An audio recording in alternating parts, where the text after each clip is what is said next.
Hi, thanks for watching. I appreciate your time. I just want to give you a quick overview of how you compare to the competition in your area, why they're outranking you in Google search results, and how you can close that gap and actually beat them. So I've got your website pulled up here, and what I really like about it is you're using actual pictures of work that you've done, not file photos that are just pulled off the internet like a lot of other companies do. This really helps build brand awareness and trust with the consumer. Now, when Google is looking at your website to rank it, it uses just two different factors. One is being the content. So, being a computer, the first thing it's going to do is count all the words on the website. As a general rule of thumb, it likes to see about 1,000 to 1,500 words per page. Now, as it's counting the number of words, it's also looking for keywords. So those are anything that a person is searching for as far as a service that they're looking for, and then also a location that they're looking to have it done in. Now, this is where the number of the words on the page really comes into play because you're only allowed to have one keyword for every 100 to 150 words of text on the page. Anything more than that is what we call keyword stuffing, and Google actually penalizes you for that.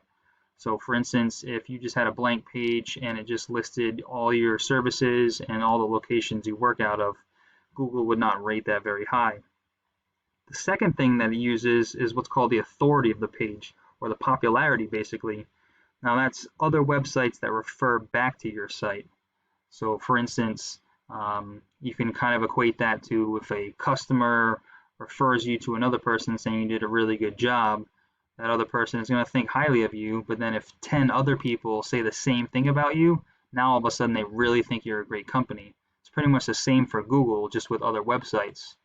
So to show you what I'm talking about, what I did is I did a quick search on Google, and the first thing that comes up is what we call the map pack.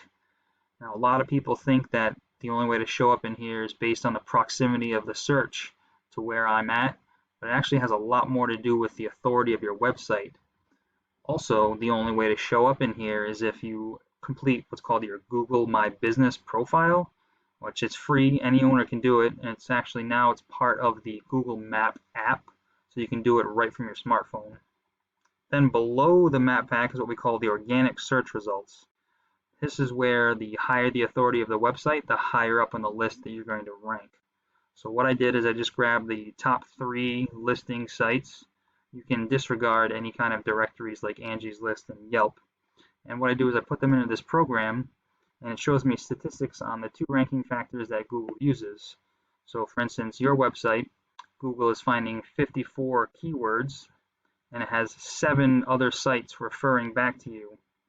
Now just a quick look at the numbers. G&O Construction has 113 keywords on their site with 60 referrals.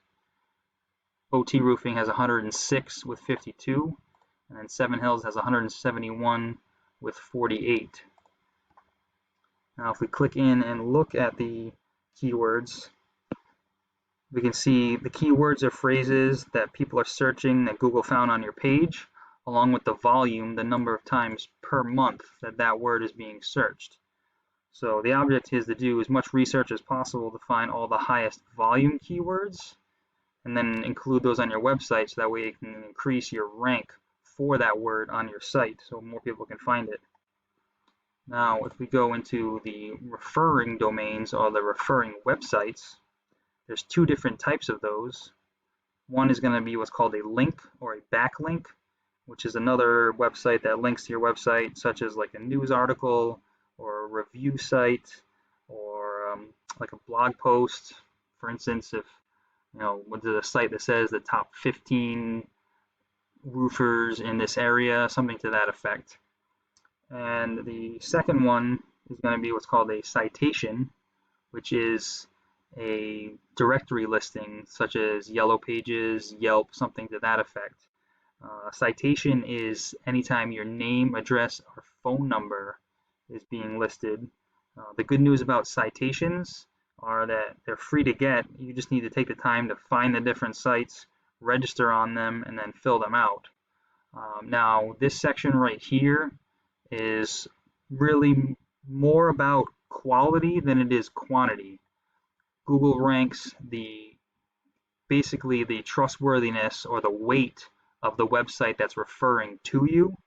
So for instance, if you had like Pizza Hut referring back to you, Google knows that you're doing metal roofing, you're not slinging pizzas, so it's not going to give that website a very high authority and give you much weight because of that referral. Now, I know I just threw out a whole lot of information, but I wanted to try to keep this brief. So if you want to go over anything in more detail or talk about how I can help you beat those numbers and boost over your competition, I'd be more than happy to. Just give me a call or shoot me an email, and I'd be happy to talk whatever time of day works for you. I can definitely make myself available. Again, thank you, and I appreciate the opportunity.